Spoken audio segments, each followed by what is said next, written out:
അമ്മ ഇവളെ കുറിച്ചാ പറഞ്ഞേ. ജാതകം അമ്മ ജോത്സ്യനെ വിളിച്ചൊന്ന് കാണിച്ചു. നിങ്ങളുടെ ജാതക പൊരുത്തം നോക്കിയിട്ടേ ഞാൻ ഈ കല്യാണത്തിന് സമ്മതിക്കൂ. ഇനി ഇല്ലെങ്കിൽ പരസ്പരം മറന്നേക്കണം. ശരിയമ്മേ. വേറെയും കുറെ ജാതകം കിട്ടിയിട്ടുണ്ട്. ഏത് ജാതകത്തിലാണോ കൂടുതൽ പൊരുത്തം ആ വിവാഹേ നടക്കൂ.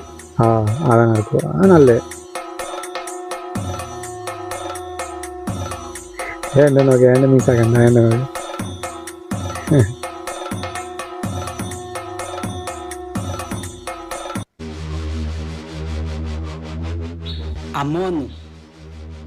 ജാതക പൊരുത്തില്ല. ഈ പെൺകുട്ടിയുടെ ഒപ്പല്ലാതെ വേറെ ആരുടെ ഒപ്പില്ല. പക്ഷെ ഒരു പ്രശ്നമുണ്ട്. നിനക്ക് ചൊവ്വാദോഷുണ്ട്. പക്ഷെ ഈ പെൺകുട്ടി